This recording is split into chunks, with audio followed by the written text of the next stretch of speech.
Thanks for tuning in to the Park Kids Online. My name is Kayla and I am the children's pastor here at the Park Church. What you're about to discover in the next couple minutes is some worship where you get to worship God and dance together.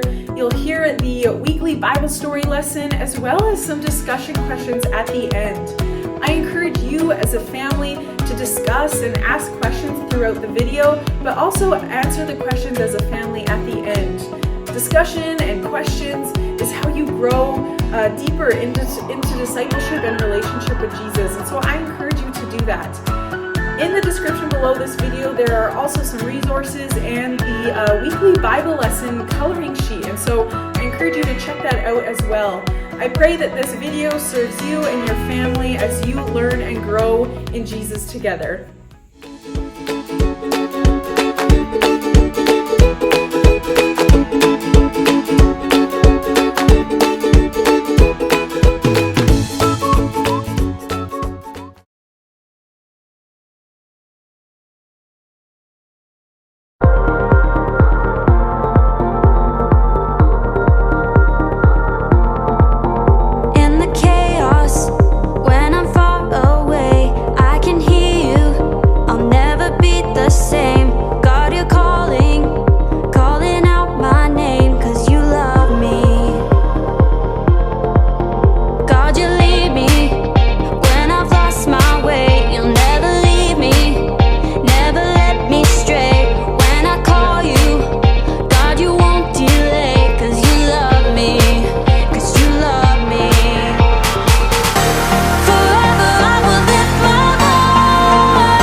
Darkness into your light, my heart surrenders to your design. You gave me purpose, so I give my life. I'm giving you all of me. Out of the darkness and into your light, my heart surrenders to your design. You gave me purpose, so I give my life. I'm giving you all of me.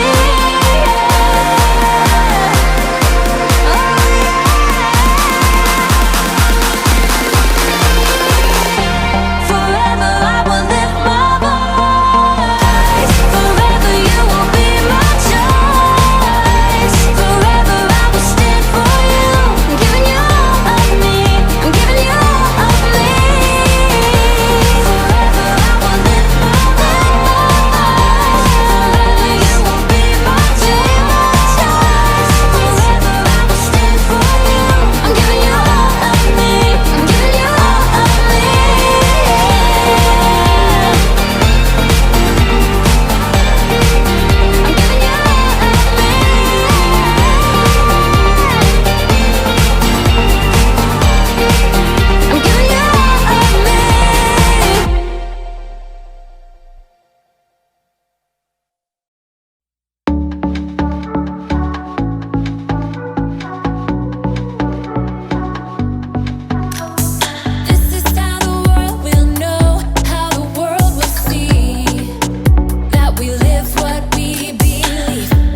we found in you. Love one another, yeah, love one another, that's what we'll do. Love one another with a love like no other that we found in you. Love one another, yeah, love one another, that's what we'll do. We're alive to love one another. We're alive with love like no other. We're alive, we're sisters and brothers. We're alive to love one another.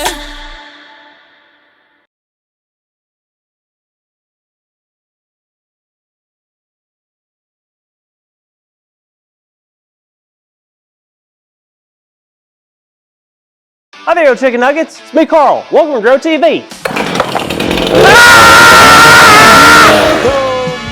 to Grow TV. Hosted by Carl.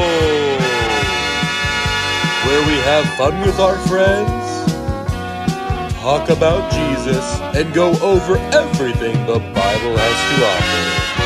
Now once again, welcome to Grow TV. Well, it's about time y'all showed up. I've missed you since you left last week. I am out of breath from that chainsaw. Now, as y'all know, I am continuing my series on my how-to channel, a time where I get to teach all of you how to create all these creations. Now, I already made a hat, which I gave to my cousin Garrett because he is afraid of the top of his head. I made some fake chicken nuggets last week that I donated to the local museum. And today, woo, we got something real special. Something I'm making for somebody super cool. Someone who I look up to and I think is a very neat person. Any guess as to who that might be? No? Well, I'll tell you. You spell his name with a C-A-R-L-L. That's me, Carl. I'm making something special for me. I know what you're saying. Carl, why would you make something for just yourself? Well, guess what?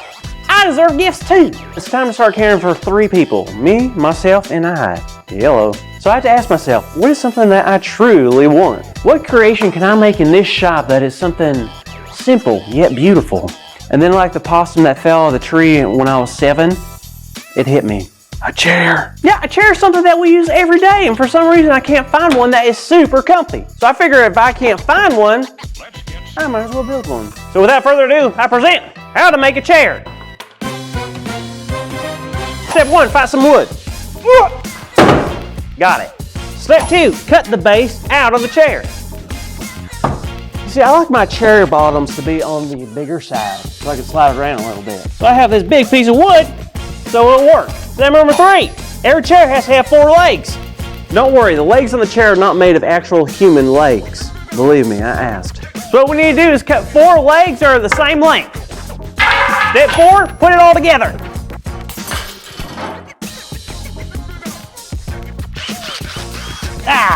And voila, a chair. Look at this beautiful thing. A chair that will last forever. You see, I'm not one for tooting my own horn, but this is probably the greatest thing I've ever made, or anyone's ever made, in the history of ever. I like it. I'm proud of it. Hey, Carl. Jada, you're here! Yes, sorry I was late. My friend was having some trouble and I needed to help her. I'm sorry to hear that. Is everything okay? Yeah, it's just my friend had something taken from her front porch and it's just kind of a bummer. Oh man, that stinks. I hate when things like that happen. You'll let me know if there's anything I can do, right? Thanks, Carl. I will. So what have you been up to? Oh, I made a chair today. It was my wood project for the day. No way. What a crazy coincidence. I know, right? Wait, why? My friend, she had her favorite chair taken from her front porch. She would sit out every night and watch the sunset, and now she can't. But if you'd be willing to get that to her, she would be so happy. Oh. Wait, what's wrong? You see, here's the thing, Jada. I don't think that could really happen. What? Me giving the chair to your friend? I made this chair for me because I love it. Oh, no, I get it. I mean, I shouldn't have assumed you wanted to give it away. I just thought you might want to. I mean, I made it for me, but I guess you can have it. Huh? I said she can have it. I'm sorry, I can't hear you. Can you speak up? I said she can have it. Oh, really? Carl, are you sure? Yes, I'm sure. Carl, you have no idea how happy you've made my friend. She is gonna love it. If you say so. Oh, Carl, don't be upset. What you just did was extremely generous, and I know God is proud of you for that. What? What are you talking about? How's God proud for me for that? Well, you gave something that meant a lot to you to help someone else. That's a big deal, and the Bible calls us to be generous people. Just how Jesus was generous when he fed the 5,000 and how the disciples shared everything they had while spreading the good news. Generosity is so important. Really? Huh. Wait a minute. What does generous even mean? Generosity is the desire to share what you have with others who are in need, and that's what you did. I think that's pretty cool, Carl. I guess I did. Huh. It's tough being generous. And it can be, but that's what makes it worth doing. God is pleased when we give from our hearts, even when it's not easy to do at first. It's a chance to trust God even though you may not be sure you want to give something up. The Bible even tells us in Psalm 20, "May he remember all your sacrifices and accept your burnt offerings. May he give you the desire of your heart and make all your plans succeed." Interesting. And it's important to make sure we are being generous for the right reasons. The right reasons. Yeah, Matthew 3 tells us, "But when you give to the needy, do not let your left hand know what your right hand is doing." How do I keep one hand from spying on the other? And do my hands have brains? And eyes? No, Jesus is saying that when we share and are generous, we shouldn't do it so that we get something out of it or get something in return. We should share because we love others, just like Jesus did. Wow, so God does see what we do and how we share with others. For sure, and not just our stuff, but our time and energy we spend on other people is valued by God as well. When we choose to follow God, we are choosing to be people who are eager and ready to share. Wow, I guess you're right. Plus, I can always make another chair. Isn't that right, Gertrude? Gertrude? Oh, sorry, that's what I named my chair. Gertrude. She's shy. It's okay. Oh, wow. It's really nice looking. You know what? On the second thought, maybe that's not the best chair to give her, but thanks for being willing to share such a masterpiece. Hey kids, aren't y'all proud of Carl for stepping out of his comfort zone and sharing?